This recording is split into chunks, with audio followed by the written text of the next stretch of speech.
Hello प्यारे बच्चों, कैसे आप सभी लोग। आशा करता हूँ सभी लोग मस्त होंगे और शानदार होंगे। कैसी चल रही है आप सभी लोगों की पढ़ाई? अच्छी चल रही होगी, बेहतरीन चल रही होगी। और कुछ तो बच्चे ऐसे होंगे जिनका पढ़ाई में मन नहीं लग रहा है।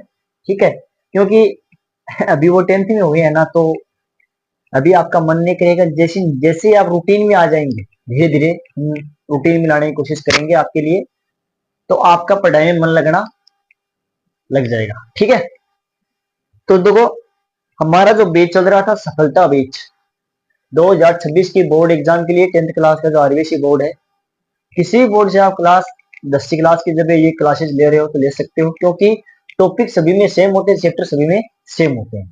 ठीक है, तो देखिए बच्चों, हमारा जो अध्याय फर्स्ट चल रहा था रासायनिक अभिक्रिया और समीकरण का, मैंने किसी भी अध्याय का अंक नहीं बताया कि अंक बार कितना है, वो अभी मैं बताऊंगा नहीं, क्योंकि मैं अगला चैप्टर जैसे स्टार्ट करूंगा ना, तो उसमें आपको पहले थोड़ा सा जो भी हमारा सिलेबस है उसका डिस्कस करूंगा।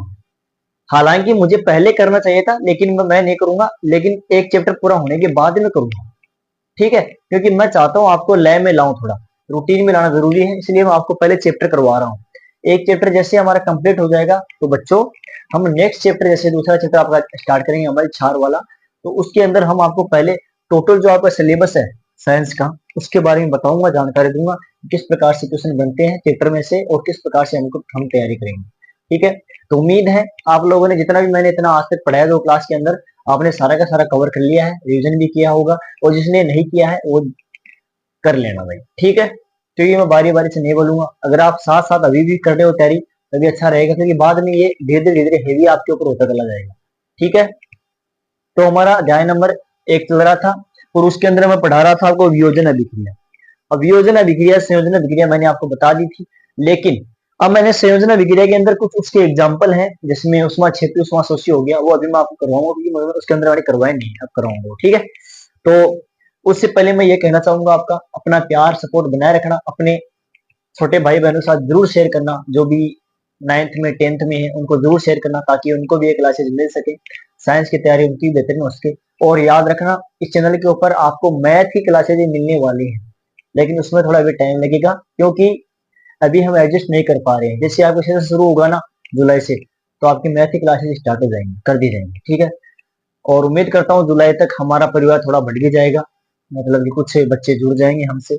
ठीक है, तो इसी उम्मीद के साथ ही हम तैयारी करते हैं, अपना स्टार्ट करते हैं चैप्टर आज का। तो देखो बच्चों, आगे है हमारा चैप्टर जो है, उसके अंदर मैंने करवाया था आपको वियोजन अभिक्रिया। अब वियोजन अभिक्रिया होने के 3 कारण बताए थे मैंने। कौन से कारण बताए थे? एक कारण तो बताया था आपको मैंने उसमें वियोजन, दूसरा बताया था मैंने आपको विद्युत वियोजन, तीसरा बताया था मैंने आपको प्रकाशीय वियोजन। ये नाम आपको अजीब लग रहे हैं, लेकिन इनका याद करना बहुत आसान है, क्योंकि मैंने जो नोट्स बनाए हैं उसके अंदर एक एक चीज को आसान बनाने की कोशिश की है, ट्रिकी बनाने की कोशिश की है। जो चीज आपको समझ में नहीं आएगी उसके अंदर मैं आपको थोड़ा सा अजीब तरीके से, मतलब आसान तरीके से आपको समझाऊंगा, क्योंकि मैं नोट्स तैयार कर रहा हूँ वो बेहतरीन कर रहा हूँ, ताकि आपको अच्छे से समझ में आ जाए, कोई भी चैप्टर कोई भी टॉपिक आपको बोरिंग न लगे। ठीक है, तो हमारे जो नोट्स है अभी कंटिन्यू है, आपके सामने मैं दिखा रहा हूँ, आपको देखना, ये हमारे नोट्स हैं अभी कंटिन्यू चल रहे हैं। जैसे जैसे क्लासेस होंगी, आज इसके अंदर क्या हो रहा है, फर्स्ट चैप्टर जो है वो कंप्लीट हो गया है, और आज का हमारा टारगेट क्या रहने वाला बच्चों, आज का हमारा टारगेट रहने वाला है जो भी रिएक्शन है भाई, कितनी क्वालिटी कितने प्रकार की रिएक्शन होती है उसके बारे में टोटल आपको करवाने वाला हूँ आज। और इसके अंदर हम रिएक्शन का जो पार्ट है वो हम टोटल कवर कर देंगे। लास्ट में दो जो टॉपिक बचेंगे, संक्षारण और विकृत गंधिता, उसकी क्लास हम कल लेकर के आएंगे, और उसी के साथ साथ जो भी इंपोर्टेंट क्वेश्चन है और जो टेक्स्ट बुक्स के, जो आपकी नोटबुक के पाठ्य पुस्तक के प्रश्न है उसको भी हल करेंगे, और प्रीवियस ईयर क्वेश्चन जो भी है उसको हम हल करेंगे। फिर हमारा चैप्टर कंप्लीट हो जाएगा कल। ठीक है, फिर हम नया चैप्टर स्टार्ट करेंगे नए सिरे से। ठीक है, तो देखिए, आज का जो हमारा चैप्टर है उसके अंदर है जो टॉपिक है वो आपका है, मैंने वियोजन अभिक्रिया की आपकी बात की थी, उसके अंदर मैंने आपको 3 टॉपिक बताए थे, उसमें वियोजन, प्रकाशीय वियोजन और विद्युतीय वियोजन। सबसे पहले हम बात करेंगे आज उसमें वियोजन के बारे में। तो बच्चों, पहले लिखना है फिर आपको समझा दूंगा, पहले आप लिख लीजिए, मैं नोट करवा रहा हूं आपको, पहले आप लिख लीजिए। ठीक है, तो आप पहले लिख लीजिए, पहला हमारा पॉइंट इसके अंदर रहने वाला है वो आपका रहने वाला है उसमें उसमें वियोजन क्या रहने वाला है, उसमें वियोजन। पहले आप लिख लीजिए, फिर मैं आपको समझा दूंगा। उसमें वियोजन के अंदर लिखिए, इसमें वियोजन की क्रिया उष्मा के द्वारा संपन्न होती है। इसमें इसमें वियोजन की क्रिया, वियोजन की क्रिया उष्मा के द्वारा, उष्मा के द्वारा संपन्न होती है, उष्मा के द्वारा संपन्न होती है। उसमें वियोजन कहलाता है, उसमें वियोजन कहलाता है, इसमें वियोजन कहलाता है। पहले लिख लीजिए, आप जितना लिखा रहे हो ना पहले लिख लीजिए, क्योंकि हमारे पास में अभी डिजिटल बोर्ड नहीं है और मैं आपको सिर्फ इसी से पढ़ाने वाला हूँ। क्योंकि उसके अंदर तो हम पीडीएफ सेव करके ला सकते हैं, लेकिन अभी ऐसी सुविधा नहीं है। जैसे जैसे होगी तो कर लेंगे। अब इसके अंदर आपका एग्जाम्पल हो जाएगा, FeSO4 प्लस का 7H2O। अब यहां से निकला Ag Fe2O3, Fe2O3 प्लस का SO2 प्लस का SO3, इसको बोल देंगे फेरस सल्फेट, इसको बोल देंगे फेरस सल्फेट। ये है फेरिक ऑक्साइड, फेरिक ऑक्साइड, और ये आपकी सल्फर रहेंगे, सल्फर गैस निकल जाएंगे, फेरिक ऑक्साइड हो जाएगा। यहाँ पर ये जो रंग है ये आपका रहने वाला है, ये हल्का हरा और ये हल्का सफेद। ये तो इसका रंग तो हो जाएगा हल्का हरा, ये हो जाएगा हल्का सफेद, हल्का सफेद। ठीक है, फिर आगे इसके अंदर है अधिक गर्म करने पर भूरा हो जाता है। नोट लगा के लिखना है, इसके अंदर नोट लगा कर लिख लेना है। अधिक गर्म करने पर, अधिक गर्म करने पर, अधिक गर्म करने पर भूरा हो जाता है, करने पर भूरा हो जाता है, भूरा हो जाता है। इसकी दूसरी रिएक्शन है, ये सेकेंड है इसका, CaO प्लस का H2O, sorry sorry sorry CaOCa3 है, CaCO3, CaCO3, ये उष्मा की उपस्थिति में इसका वियोजन होगा, तो यहाँ पर CaO प्लस का CO2 बनेगा। ठीक है, और यहाँ पर जो CaO है ये क्या है, सीमेंट निर्माण में इसका काम करते हैं, उपयोग लेते हैं, बिना बुझा हुआ चूना। इसको लिख लेते हैं आप सीमेंट निर्माण, सीमेंट निर्माण में काम में लेते हैं, ये बिना बुझा हुआ चूना है। अब पहले इसको समझिए आप, अब आपको समझाता हूं मैं क्या करना है इसके अंदर। मैंने आपको बताया वियोजन अभिक्रिया 3 प्रकार की होती है, उसमें वियोजन, प्रकाशीय वियोजन, द्युतीय वियोजन। अब सबसे पहले बात करेंगे हम उसमें वियोजन की। उसमें वियोजन में क्या हो रहा है बच्चों, इसमें वियोजन की क्रिया उष्मा के द्वारा संपन्न होती है। अब जैसा नाम वैसा काम, जैसा नाम वैसा काम, मतलब इसमें वियोजन की क्रिया उष्मा के द्वारा संपन्न होती है। किसके द्वारा संपन्न होती है, देखो ये नाम पकड़ो आप, उष्मा के द्वारा संपन्न होगी। मतलब इसमें वियोजन अगर करवाना ना, रिएक्शन को, अगर उत्पादों को, पदार्थों को अलग अलग करना है, वियोजन मतलब अलग अलग करना, टुकड़े करना, तो उनको अलग करना ना, वो किसकी उपस्थिति में होंगे भाई, उष्मा की उपस्थिति में होंगे। ठीक है, तो उसे उसमें वियोजन कहते हैं। उदाहरण की मैं बात करूं तो उदाहरण देखिए यहाँ पर, FeSO4 प्लस 7H2। अब आपको याद नहीं होगा सर, हमको याद कैसे हो, हमें क्या पता लगेगा कि हम FeSO4 लें, हमें याद कैसे होगा, तो इसको याद करेंगे। FeSO4, FeSO4 7H2,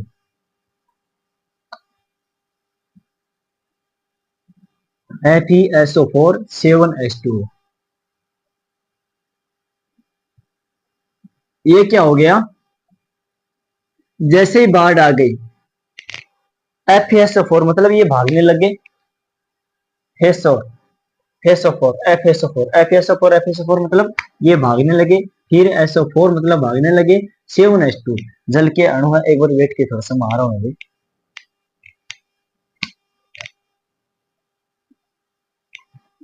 हाँ देखिए बच्चों, अब देखिए ये क्या है, इसको याद कैसे करेंगे, ट्रिक देखो इसकी।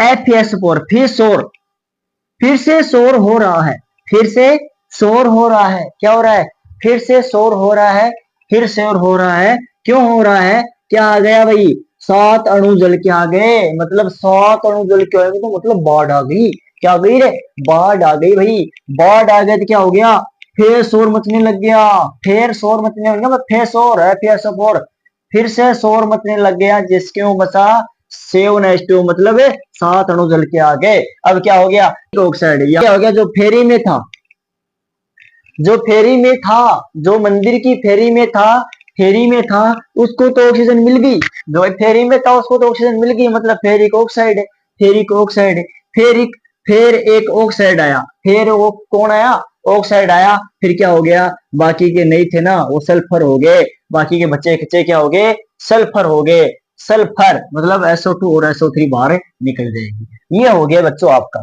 अब देखो हल्का हरा रंग, अब जैसे ही बाढ़ आने लगी तो क्या हो गया, चारों तरफ पेड़ पौधे सब धुल गए उसके अंदर, तो उसका रंग कैसा हो गया, हल्का हरा, कैसा हो गया, हल्का हरा। और फेरिक ऑक्साइड, जैसे ही ऑक्सीजन आई तो क्या हो गया, ओ भाई साहब पानी मिला ना सबको, तो सबके लिए जीवन एकदम सफेद हो गया, चारों तरफ एकदम सफेद हो गया, तो हल्का सफेद हो गया भाई। हल्का सफेद होने के बाद में फिर क्या हो गया, यहाँ पर सल्फर गैस निकल जाएगी। अब अधिक गर्म करने पर भूरा हो जाता है, और जैसे ही कहीं जगह पर ये सल्फर गैस बढ़ गई ना, कई की जगह सल्फर की ज्यादा फैल गई, SO2 और SO3, तो क्या हो गया, वहां पर स्थिति नाजुक हो गई और कीचड़ कीचड़ फैल गया, और मिट्टी कैसी हो गई, भूरी भूरी हो गई, कैसी हो गई, भूरी भूरी हो गई, क्योंकि सल्फर से ताप बढ़ गया, सल्फर से ताप बढ़ने मतलब अधिक गर्म करने पर भूरा रंग हो जाता है। ये उदाहरण आपको याद नहीं रहे तो ये उदाहरण याद कर लेना बच्चों। CaCO3 बराबर क्या हो, इसको उष्मा देंगे, CaCO3 को कैल्शियम कार्बोनेट को उष्मा देंगे तो क्या होगा, कैल्शियम ऑक्साइड बनेगा, प्लस में कार्बन डाइऑक्साइड बन जाएगा। अभी इसमें भी देखो ऑक्साइड अलग हो गया, इसमें भी ऑक्साइड अलग होगा, इसमें भी ऑक्साइड अलग होगा, और जो गैस है वो बाहर निकल जाती है सीमेंट निर्माण में। ये CaO है, जो है कैल्शियम ऑक्साइड मतलब बिना बुझा हुआ चूना, इसका उपयोग किसमें किया जाता है, सीमेंट निर्माण में किया जाता है। अब इसके अंदर एक थोड़ा सा एग्जाम्पल हो रहा है, वो भी समझा देता हूँ आपको, इंपोर्टेंट है, कर लेना। लेड नाइट्रेट वाला 2025 में आया है इस बार, लेड नाइट्रेट वाला इंपोर्टेंट लगा लो बच्चों, 2025 में आया हुआ है, लेड PbNO3। क्वेश्चन क्या है वो थोड़ा देख लेता हूँ, मैं आपको बता देता हूँ। इसके अंदर दे रखा है कि लेड नाइट्रेट को गर्म करने पर लेड ऑक्साइड पर नाइट्रोजन डाइऑक्साइड O2 में टूटता है, ये यहाँ पर दे रखा है, इसको गर्म करने के लिए बोला है।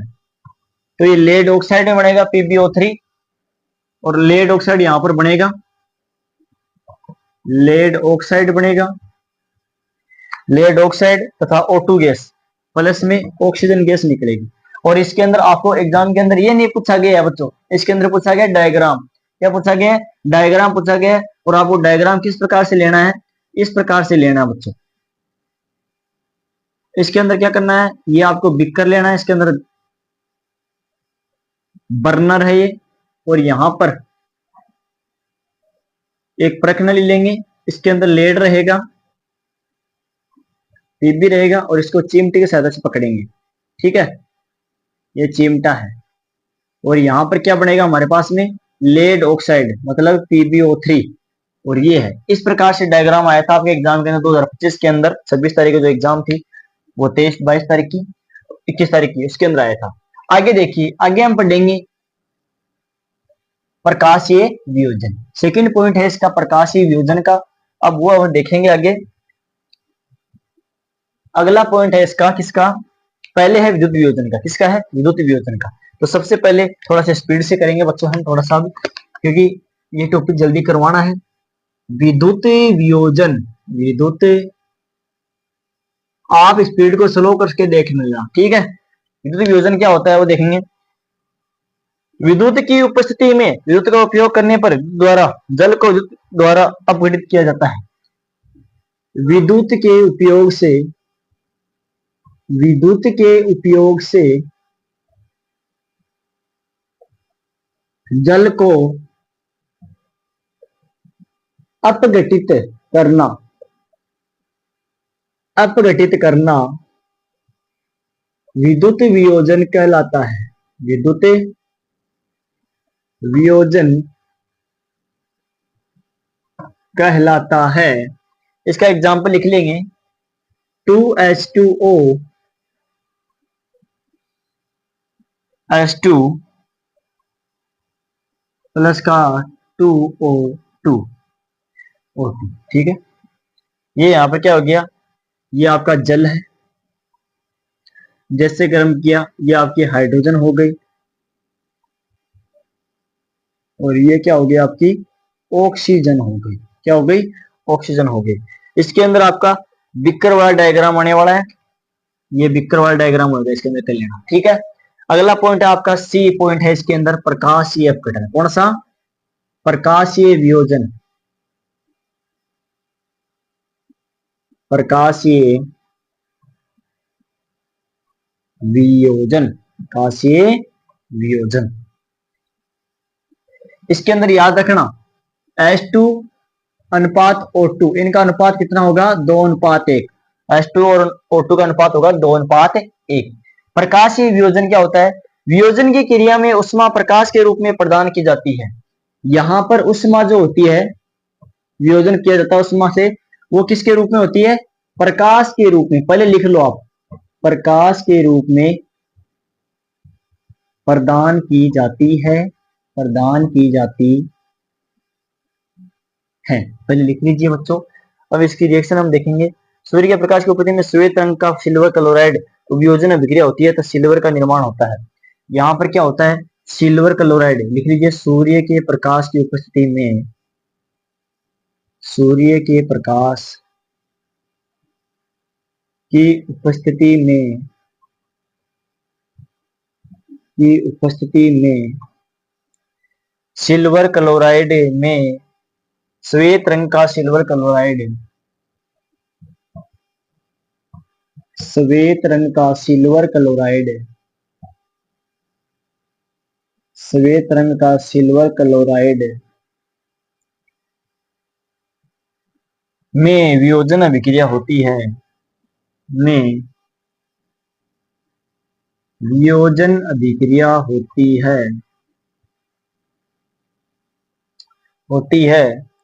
वह सिल्वर का निर्माण होता है। किसका निर्माण होता है, सिल्वर का निर्माण होता है, सिल्वर का निर्माण होता है। रिएक्शन लिखेंगे तो रिएक्शन इसकी लिख लीजिए, 2AgCl, सूर्य का प्रकाश हो जाएगा इधर, सूर्य का प्रकाश 2Ag प्लस का Cl2, ये आपका हो जाएगा। हाँ, ये थी आपकी वियोजन विक्रिया। अब थोड़ा सा आपको समझा देता हूँ इसके अंदर। देखो इंपोर्टेंट, यहाँ से एक क्वेश्चन बनेगा छोटा सा, उसको ध्यान में रखना है। इन दोनों में से विद्युत वियोजन क्या होता है, विद्युत वियोजन में उपयोग में जल को अपघटित करने में विद्युत का उपयोग करते हैं। किसका उपयोग करते हैं, विद्युत का उपयोग करते हैं, और जल को अपघटित करते हैं। जल को अपघटित जैसे करेंगे तो क्या होता है, हाइड्रोजन और ऑक्सीजन दोनों अलग अलग हो जाएंगे। तो हाइड्रोजन का अनुपात तो रहेगा 2 अणु का, और ऑक्सीजन का रहेगा 1 अणु का, ठीक है ना, H2 और O। प्रकाशीय वियोजन क्या होता है, उष्मा जैसे वियोजन किया जाता है, जो जहां पर जो उष्मा दी जाती है वो किसके रूप में होती है, प्रकाश के रूप में होती है। तो उष्मा प्रकाश के रूप में प्रदान की जाती है, और सूर्य के प्रकाश की उपस्थिति में क्या होता है, श्वेत रंग का जो सिल्वर क्लोराइड होता है, सूर्य के प्रकाश की उपस्थिति में क्या होता है, श्वेत रंग का जो सिल्वर क्लोराइड होता है, वो क्या करता है, वियोजन अभिक्रिया होती है। उसमें क्या होती है बच्चा, वियोजन अभिक्रिया होती है। अरे इतना शांत मत रहो आप, अगर आप ऐसे शांति से बैठे रहोगे, बोरिंग रहोगे, तो कुछ समझ में नहीं आएगा। एकदम अच्छे से समझो यार इसको, मैं भी समझा रहा हूँ ना आपको, क्योंकि बोरिंग तो लगेगा भाई, कोई दिक्कत नहीं है, एक बार लगेगा, फिर धीरे धीरे रूटीन बन जाएगा आपका। अरे मैं हूं ना साथ में, आगे टेंशन मतलब बायोलॉजी वाले जो चैप्टर आएंगे ना, बहुत मजे आएंगे इसके अंदर। फिजिक्स वाले चैप्टर जो आएंगे ना, जो धारा वाले, सारे के सारे इतने मस्त बना दूंगा आपके लिए कि क्या कहना, ठीक है ना। आप एक बार, शुरुआत है यार अभी, टेंशन मतलब, आगे देखो क्या क्या होता है।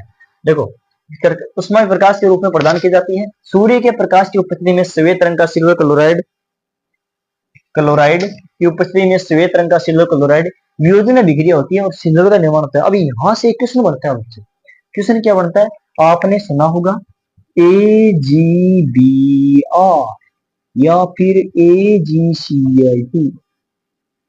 यहां पर जो एल्यूमिनियम सिल्वर ब्रोमाइड और सिल्वर क्लोराइड AgBr2 और AgCl2 इनका उपयोग किया जाता है बच्चों श्याम श्वेत फोटोग्राफी में। तो लिखेंगे एग्जाम के अंदर क्वेश्चन आता है कि श्याम श्वेत फोटोग्राफी में किसका उपयोग किया जाता है, तो क्या लिखेंगे बच्चों वहां पर Ag सिल्वर ब्रोमाइड। अगर सिल्वर ब्रोमाइड नहीं दिया हुआ ऑप्शनल में तो क्या करेंगे सिल्वर क्लोराइड, क्या करेंगे सिल्वर क्लोराइड। ये हो गया। अब हम पढ़ते हैं संयोजन अभिक्रिया के दो उदाहरण, कौन से उष्मा शोषी और उष्मा शेपी। ठीक है, चलो बच्चों अब हम पढ़ेंगे संयोजन अभिक्रिया के जो उदाहरण बचे थे हमारे वो कंप्लीट करते हैं। फिर विस्थापन अभिक्रिया, विस्थापन अभिक्रिया, रिडॉक्स अभिक्रिया, अक्षीकरण अभिक्रिया, अपचयन अभिक्रिया सारी के सारे करने वाले हैं। अब देखो संयोजन अभिक्रिया के उदाहरण है वो कर लेते हैं, उष्मा क्षेपी और उष्मा शोषी। मैं थोड़ा सा करना भूल गया था, लिखिए संयोजन अभिक्रिया के उदाहरण। पहला लिखिए उष्मा क्षेपी, उष्मा क्षेपीय अभिक्रिया ये है इसके अंदर उष्मा क्षेपीय अभिक्रिया।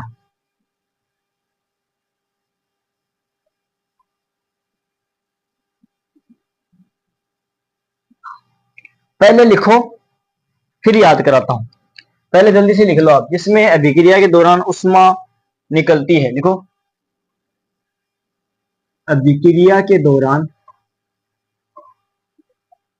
अभिक्रिया के दौरान उष्मा निकलती है, उष्मा निकलती है। एग्जाम्पल लिख लो इसका, CaO प्लस का CO2, वो CaO प्लस का H2O, CaOH2 प्लस का उष्मा, ये इसका एग्जाम्पल हो जाएगा। और यहां पर इंपोर्टेंट लगा लेना, ये पूछा जाता है एग्जाम में, प्राकृतिक गैस का दहन, प्राकृतिक गैस का दहन CH4 मेथेन हो गया, और ये दहन हमेशा ऑक्सीजन की उपस्थिति में होगा, CH4 प्लस का O2, और यहाँ पर क्या बन जाएगा बच्चों CO2 प्लस का 2H2O प्लस का ऊर्जा या फिर उष्मा 2O2। ठीक है, ये आपका हो जाएगा शोषण एक उष्मा क्षेपीय अभिक्रिया है। अब यहाँ पर दो क्वेश्चन बनते हैं छोटे, एक तो ये क्वेश्चन बनता है और दूसरा क्वेश्चन बनता है, पहला ये और दूसरा ये। शोषण एक उष्मा क्षेपीय अभिक्रिया है, उष्मा क्षेपीय अभिक्रिया है कैसे। दूसरा कचरा अपशिष्ट सब्जियां छिलके विघटित होकर खाद कंपोस्ट बनना, किसका उदाहरण है। अब तो देखो समझेंगे इसको। अब आपको ये तो समझ में आ गया कि उष्मा क्षेपी होती क्या है। देखो अब किसी बच्चे को याद नहीं हो तो समझ लेना, उष्मा छिपी, छिपी मतलब छिपी हुई, क्या हो गया बच्चों छिपी हुई। अब वो छिपा हुआ होगा वो बाहर तो निकलेगा ना, जो छिपा हुआ होगा वो बाहर तो निकलेगा ना, तो होगा नहीं यार जिसके अंदर उष्मा बाहर निकलती है, तो वो क्या हो जाएगा उष्मा छिपी अभिक्रिया। अब देखो थे सोच के देखो एक बार सोचो आप, जैसे मैंने कोई छिलके हो गए सब्जी के, उनको मैंने जमीन के अंदर दबा दिया, गोबरी खाद डालते हो आप, उसको देखा होगा आपने, हम उसके अंदर पानी डालते हैं कचरा डाल देते हैं वो दब जाता है, फिर ऊपर डाल देते हैं और नीचे दब जाता है, फिर हम जैसे उसको ट्राली में भरते हैं तो क्या होता है वहां से उष्मा निकलती है, मतलब गरम गरम भाप निकलती है, वही तो होती है ना उष्मा रिलीज है। ठीक है ना, उसके अंदर छिपी हुई होती है वो, तो CaO प्लस का H2O ये कैल्शियम ऑक्साइड है, बिना बुझा हुआ चूना है।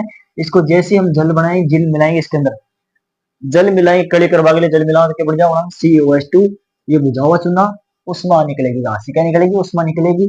प्राकृतिक गैस का धनी पोटेंट है, CH4 मेथेन है, और मेथेन का जैसे ऑप्शन के ऑप्शन क्या करेंगे बच्चों, दहन कराएंगे तो हमारे पास में CO2 कार्बन डाइऑक्साइड गैस निकलेगी, और जल का अणु मिलेगा, मतलब उष्मा निकलेगी। ठीक है, अब ये पॉइंट काम के हैं कि शोषण एक उष्मा क्षैतिज विक्रिया है। कैसे? देखो, मनुष्य को जीवित रहने के लिए किसकी आवश्यकता होती है? ऊर्जा की। भाई काम करने के लिए किसकी आवश्यकता होती है? ऊर्जा की। और ऊर्जा तभी आएगी मनुष्य के अंदर जब वो भोजन करेगा। ऊर्जा किससे मिलती है मनुष्य को? भोजन से मिलती है। अब क्या होता है, भोजन की प्रक्रिया होती है, एक प्रोसेस होती है ऊर्जा मिलने की। वो कैसे होती है? जैसे हम खाना खाते हैं तो खाना जाकर के हमारे शरीर के अंदर जाता है, और शरीर के अंदर जैसे ही खाना जाता है, सॉरी, शरीर के अंदर जैसे ही खाना जाता है तो क्या होता है, वो भोजन छोटे छोटे टुकड़ों के अंदर बट जाता है, और छोटे छोटे टुकड़ों के अंदर बटने के बाद में वह ग्लूकोज में बदल जाता है, और हमारे शरीर को क्या मिलती है? ऊर्जा प्रदान होती है, और जिससे हम कार्य करते हैं।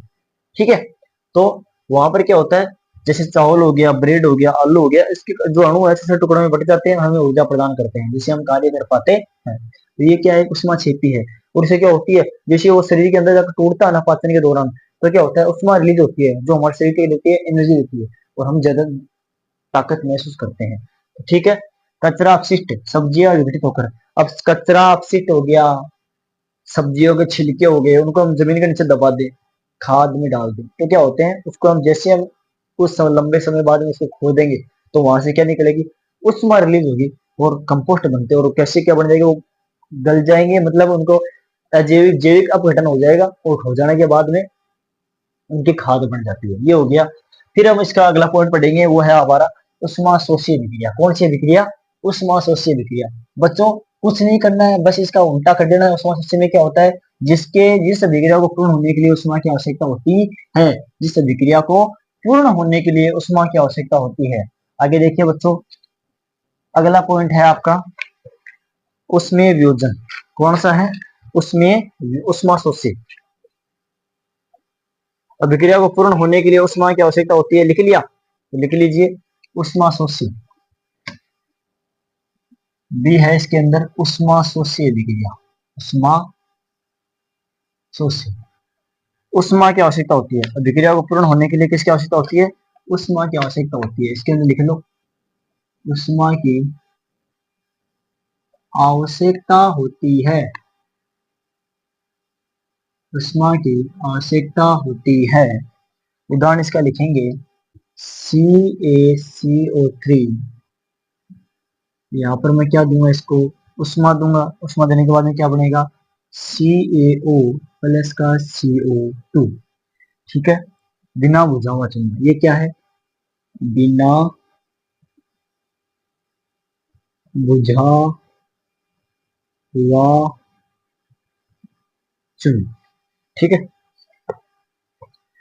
अब हम पढ़ेंगे बच्चों आगे की अभिक्रिया जो है हमारी, वो है विस्थापन अभिक्रिया। अब जो दूसरी अभिक्रिया ना हमारी, हाँ तीसरी अभिक्रिया बच्चों, अब तीसरी अभिक्रिया हम पढ़ने वाले हैं, विस्थापन अभिक्रिया। अब देखो ये कर लेंगे आप, सरल ही होगा, आसान है। उष्मा सबसे विक्रिया क्या होती है? जिसमें उष्मा की आवश्यकता होती है। ठीक है, CaCO3 कैल्शियम कार्बोनेट की जैसे हम उष्मा देंगे तो क्या होता है, बिना बुझाऊ चूना में C कैल्शियम ऑक्साइड प्राप्त होता है, और CO2 गैस बाहर निकलती है, बुलबुलों के रूप में बाहर निकलती है, फटफट की आवाज आती है। ठीक है, अब देखो, अब हम आगे बढ़ते हैं। थोड़ी सी स्पीड पकड़ेंगे बच्चों। 3 का है रिएक्शन जो है, वो है विस्थापन अभिक्रिया। विस्थापन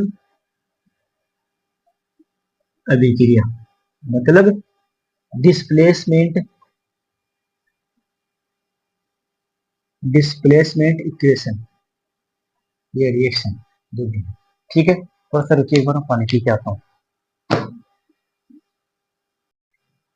अब जो हम विस्थापन अभिक्रिया समझेंगे, उसको लिखेंगे पहले फिर समझेंगे। देखिए, ऐसी रासायनिक अभिक्रिया, लिखिए ऐसी रासायनिक अभिक्रिया, ऐसी रासायनिक अभिक्रिया जिसमें जिसमें अधिक क्रियाशील तत्व अधिक क्रियाशील यौगिक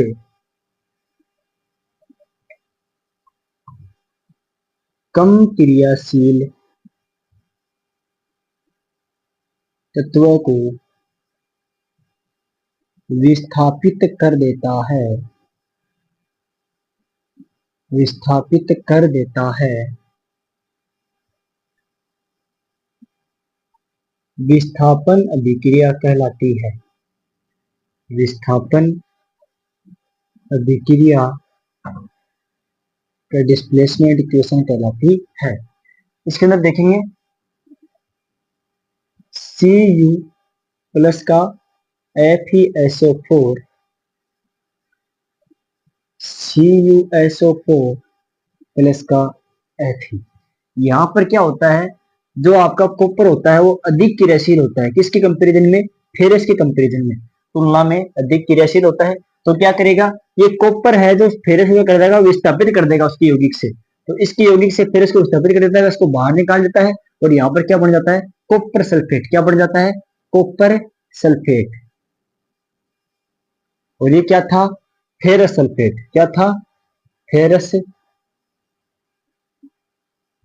सल्फेट। अब इसके अंदर रंग से संबंधित क्वेश्चन पूछता है, वो किस प्रकार से है वो हम समझेंगे। देखिए मैंने इस रिएक्शन को थोड़ा उल्टा किया है, आप वैसे भी कर सकते हो, वैसे भी कर सकते हो, कोई वाली दिक्कत वाली बात नहीं है। इसको इधर रख सकते हो, इसको इधर रख सकते हो। यहाँ पर क्या होता है, फेरस सल्फेट जो होता है उसका रंग हल्का हरा होता है। पहले देखिए कॉपर सल्फेट का रंग, यहाँ पर देखो CuSO4 जो होता है उसका होता है हल्का नीला। कैसा होता है, हल्का नीला रंग होता है।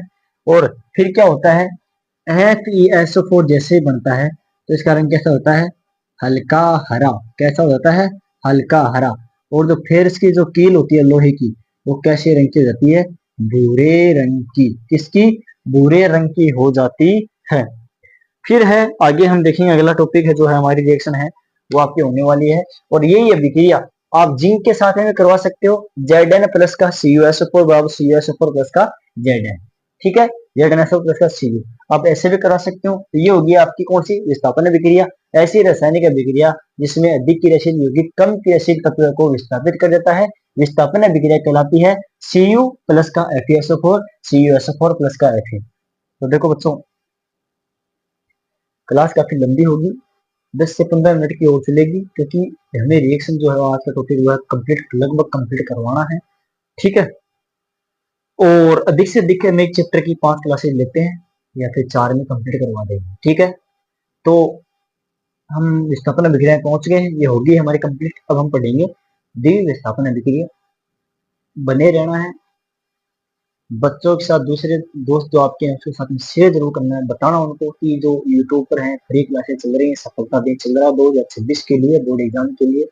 तो उसको तुम भी ज्वाइन कर लो, बहुत ही अच्छा है। और शायद भविष्य में हमें अच्छे परिणाम इसके देखने को मिले। तो यही मैं उम्मीद से आपको पढ़ा रहा हूँ, और आप भी मेरी उम्मीद पर खड़े उतरेंगे। ठीक है, मेरे साथ साथ मेहनत करेंगे भाई, आपके साथ में क्या कर रहा हूँ, मेहनत कर रहा हूँ। आगे देखेंगे हम, अगला इसके अंदर रिएक्शन है वो आपकी है चौथे नंबर की है द्विविस्थापन अभिक्रिया। कौन सी अभिक्रिया, द्विविस्थापन अभिक्रिया, double displacement reaction. Double displacement reaction, द्विविस्थापन अभिक्रिया लिख लीजिए। 4 नंबर है इसके अंदर द्विविस्थापन, द्विविस्थापन अभिक्रिया। आयन को उसके यौगिक से विस्थापित कर देते हैं, इसके अंदर ये होगा सर।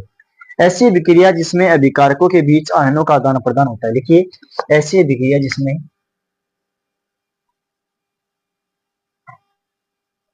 ऐसी अभिक्रिया जिसमें यौगिक में आयनों का आदान प्रदान होता है, या फिर अभिकारकों के बीच, अभिकारकों के बीच आयनों का आदान प्रदान होता है। क्या होता है, आयनों का आदान प्रदान होता है। कौन सी अभिक्रिया कहलाती है, द्विविस्थापन अभिक्रिया कहलाती है। इसका बच्चों उदाहरण लिख लो आप। उदाहरण लिखेंगे Na2SO4 प्लस का BaCl2 BaSO4 प्लस का NaCl2 2NaCl। यहाँ पर जो सोडियम सल्फेट है ये एक्वेरिक सॉल्यूशन है, जलीय विलयन है, और यहाँ पर क्लोराइड है ये सॉलिड है, ये भी जलीय विलयन है सॉरी, और यहाँ पर ये भी जलीय विलयन मिलेगा, और ये मिलेगा हमारे पास में सॉलिड। ठीक है, ये आपकी है अवक्षेपण अभिक्रिया भी कहते हैं। यहाँ पर क्या होता है, ये अवक्षेपण अभिक्रिया भी कहलाती है। कौन सी अभिक्रिया कहलाती है? अवक्षेपण अभिक्रिया भी कहलाती है। यहाँ पर आप Na2Cl भी लिखोगी तो भी चल जाएगा। ये अभिक्रिया कौन सी आपकी द्विस्थापन अभिक्रिया कहलाती है। ऐसी अभिक्रिया जिसमें अभिकारकों के बीच आयनों का आदान प्रदान होता है। Na2SO4, यहाँ पर Na2SO4 मतलब सोडियम सल्फेट प्लस का BaCl2 बेरियम क्लोराइड है। जैसे इनके बीच में आदान प्रदान होता है तो क्या होता है, देखो BaSO4 यहाँ से तो बेरियम है वो तो सल्फर के साथ में हो जाएगा अटैच, और NaCl है वो Cl2 के साथ में, तो यहाँ पर क्लोरीन के भी दो अणु है, सोडियम के दो अणु, तो कॉमन दो ले लिया तो 2NaCl। ठीक है, ये हमारे पास से बन जाएगा। ठीक है, अब अगली रिएक्शन है वो है हमारी, वो कौन सी है आगे हम पढ़ेंगे। अगली रिएक्शन हमारी इसके अंदर है 5 की रिएक्शन है, 5 नंबर की, वो है आपकी अपचयन अभिक्रिया और उपचयन अभिक्रिया। कौन सी? अपचयन अभिक्रिया और उपचयन अभिक्रिया। बहुत इंपॉर्टेंट है और इसका अच्छा सा तरीका आपके लिए मैं लाया हूँ, और बेहतरीन ट्रिक के साथ मैं आपको इस रिएक्शन को समझाने वाला हूँ। 5 नंबर की जो रिएक्शन है उसके अंदर ए पार्ट करेंगे आप उपचयन अभिक्रिया। कौन सी अभिक्रिया? उपचयन अभिक्रिया या फिर ऑक्सीकरण अभिक्रिया। लिखिए उपचयन अभिक्रिया, उपचयन अभिक्रिया, या फिर इसको एक नाम और बोलते हैं ऑक्सीकरण, ऑक्सीडेशन, उपचयन अभिक्रिया या फिर ऑक्सीकरण अभिक्रिया। यहां पर देखो बच्चों, जैसा नाम आप इसके अंदर आपको ट्रिक बता रहा हूं, इस ट्रिक को फॉलो करना है। यहां पर एक तो हो जाएगा उपचयन और एक हो जाएगा अपचयन। अब देखिए उसको कुछ समझना है। उपचयन से आप समझना है उपचार, क्या समझेंगे बच्चों? उपचार, क्या समझेंगे? उपचार। और अपचयन से आपको समझना है अपच, क्या समझना है? अपच। अब देखो, अब कोई व्यक्ति है साधारणतः वो बीमार है, क्या है बच्चों? बीमार है, तो उसकी किसकी आवश्यकता होती है? ऑक्सीजन की आवश्यकता होती है। किसकी होती है? ऑक्सीजन की आवश्यकता होती है, मतलब उसको ऑक्सीजन देने की आवश्यकता पड़ती है, मतलब उसके शरीर के अंदर ऑक्सीजन का जो स्तर होता है उसको बढ़ाना पड़ता है। तो यहाँ पर देखिए, अगर व्यक्ति उपचार की आवश्यकता है, व्यक्ति को उपचार की आवश्यकता, उपचार के लिए क्या करते हैं? ऑक्सीजन की आवश्यकता होगी, तो यहाँ पर क्या करेंगे? यहाँ पर ऑक्सीजन की मात्रा बढ़ेगी और हाइड्रोजन की मात्रा में क्या होगी बच्चों? कमी होगी। ठीक है, और अपचयन, अपचयन में क्या होगा? अगर कोई व्यक्ति खाना खा रहा है और उसकी स्थिति होगी अपच की स्थिति। अपच की स्थिति क्या होती है? मतलब खाना पकता नहीं, शरीर के अंदर क्या होता है? खाना पचा नहीं है, उसको गैस। अब खाना पचेगा नहीं तो क्या हो गया? उसकी स्थिति हो जाएगी खराब, अपच। तो हाय रे बोलेगा वो, उसकी स्थिति खराब हो जाती है, तो हम मरेंगे। मतलब खाना एसिडिटी बोलते हैं हम इसको, नॉर्मल भाषा में बोलते हैं एसिडिटी, इनो लीजिए। ठीक है ना? तो देखो अपचयन, अपच की स्थिति में क्या होता है? अपचयन मतलब शरीर में ऑक्सीजन की रहती है, कमी हो जाती है, दम घुटने लगता है व्यक्ति का, मतलब बेहोश होने की समस्या आने लगती है। तो अपच होगा ना, शरीर के अंदर एसिडिटी होगी तो दम घुटने लगता है, शरीर में गैस बढ़ जाती है। तो दम घुटने के लिए क्या करते हैं? उसका अपच हो जाएगी, और अपच का मतलब क्या होता है बच्चों? ऑक्सीजन की क्या होगी बच्चों? उसके अंदर कमी हो गई, क्या होगी? कमी, और हाइड्रोजन क्या हो गई बच्चों? वृद्धि। तो लिख लीजिए, सीधा सिंपल है। अपचयन अभिक्रिया जिसमें ऑक्सीजन की वृद्धि व हाइड्रोजन की कमी। यहाँ पर बी पॉइंट लिख लीजिए, साथ साथ दोनों करवा रहा हूं मैं, साथ साथ कर लेना। ठीक है ना? दोनों में संबंध है, एक जैसा है। यहाँ पर कर लीजिए आप अपचयन अभिक्रिया, अपचयन अभिक्रिया। इसके अंदर क्या करना है बच्चों? इसके अंदर हो जाएगा आपको ऑक्सीजन की हो जाएगी कमी और हाइड्रोजन की हो जाएगी बच्चों वृद्धि। ठीक है, अब इसके उदाहरण बता देता हूँ आपको, मैं उदाहरण लिख लीजिए।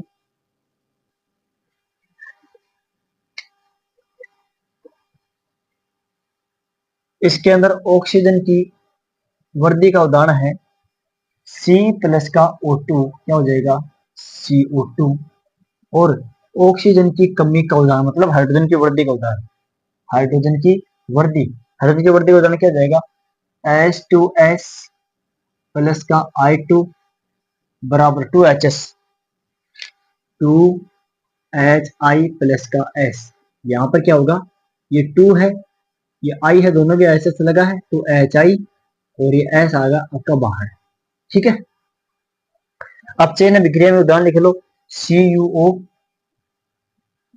प्लस का H2, यहाँ पर क्या बनेगा, CuO को पेरोक्साइड प्लस का H2O, क्या निकलेगा, H2 बाहर निकल जाएगा। ZNO प्लस का कार्बन, दम घुटेगा तो क्या हो गया, ऑक्सीजन बाहर निकलेगी, तो Zn प्लस का CO। इसको एक बार समझो आप, इसके अंदर मैंने क्या बोला था आपको, ऑक्सीजन की वृद्धि होगी और हाइड्रोजन की क्या होगी, कमी होगी। तो ऑक्सीजन की वृद्धि हो रही है, देखो C प्लस का O2 बराबर CO2, यहाँ पर जोड़ो जुड़ गए, तो ऑक्सीजन क्या होगी, वृद्धि होगी। H2S प्लस का I2, यहाँ पर देखो सल्फर के साथ में हाइड्रोजन था, यहाँ पर हाइड्रोजन साथ में नहीं था, तो यहाँ पर देखो हाइड्रोजन यहाँ से निकल गया, तो हाइड्रोजन की कमी हो रही है, तो सल्फर की ऑक्सीजन क्या हो रही है, कमी हो रही है, और हाइड्रोजन की क्या हो रही है, वृद्धि हो रही है। ठीक है, अब चेन अभिक्रिया क्या होती है, इसके अंदर ऑक्सीजन की कमी, हाइड्रोजन की क्या होती है बच्चों, वृद्धि होती है। क्या होती है, हाइड्रोजन की वृद्धि होती है। CuO प्लस का H2, यहाँ से देखिए ऑक्सीजन था, मैंने क्या बोला, ऑक्सीजन की कमी करनी है, तो यहाँ से कम हो जाएगा, तो ये किस पर चला जाएगा, इसके साथ बाहर निकल जाएगा, तो जल के साथ बाहर निकल गया, और Cu प्लस का H2 होगा, सॉरी यहाँ पर Cu प्लस का H2O होगा, हाँ ये O नहीं होगा, क्योंकि यहाँ से ऑक्सीजन तो निकल गया बाहर, तो यहाँ से जो Cu है ये तो यहाँ पर आ जाएगा, और ये O और ये H2 ये आपका आ जाएगा यहाँ। समझ में आ गया होगा।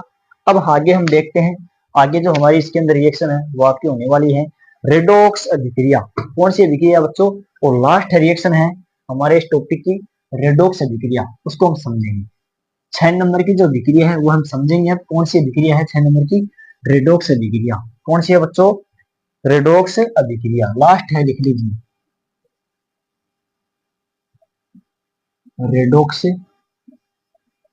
कुछ नहीं है, दोनों को सेम कर देंगे, अपचयन भी उपचयन भी होगा, प्लस अपचयन भी होगा, और उसको अभिक्रिया क्या बोलेंगे बच्चों, रेडॉक्स अभिक्रिया। कौन सी अभिक्रिया, रेडॉक्स अभिक्रिया। लिख लीजिए आप, इसमें लिखिए, वह रासायनिक अभिक्रिया, वह रासायनिक अभिक्रिया जिसमें उपचयन और अपचयन दोनों प्रक्रम साथ साथ हो, जिसमें उपचयन और अपचयन दोनों प्रक्रम साथ साथ हो, उसे रेडॉक्स अभिक्रिया कहते हैं, उसे रेडॉक्स अभिक्रिया कहते हैं। इसका एग्जाम्पल लिख लीजिए बच्चों, रेडॉक्स अभिक्रिया कहते हैं, एग्जाम्पल है यहाँ पर CuO प्लस का H2, CuOH2 प्लस का H2O। यहाँ पर क्या हो रहा है, Cu का तो हो रहा है यहाँ पर अपचयन, अपच में ऑक्सीजन क्या होगी बच्चों, कमी, तो इसका तो जाएगा अपचयन, और यहाँ पर देखो ऑक्सीजन की वृद्धि हो रही है, तो ये हो जाएगा अपचयन। समझ में आ गया ना, कर लोगे। अब इसके अंदर एक टॉपिक है, वो है आपका ऑक्सीकारक है, और रिएक्शन वाले टॉपिक का लास्ट पार्ट है ऑक्सीकारक। ऑक्सीकारक क्या होता है, एक तो होता है ऑक्सीकारक और एक होता है अवकारक। अब अवकारक तो इंपोर्टेंट नहीं है, लेकिन ये ऑक्सीकारक जो है, ऑक्सीडाइजिंग एजेंट जो है, रिड्यूसिंग एजेंट और ऑक्सीडाइजिंग एजेंट, ये कौन से होते हैं, ये लिखिए, ये रासायनिक अभिक्रिया में O2 की मात्रा को बढ़ाते हैं, मात्रा को बढ़ाने का काम करते हैं, बढ़ाने का काम करते हैं, या फिर ऑक्सीजन प्रदान करते हैं। ये क्या करेंगे, ऑक्सीजन की कमी, हाइड्रोजन की क्या करेंगे, ये वृद्धि करेंगे, या फिर जो भी गैस है, इसका उदाहरण आप लिख लेंगे।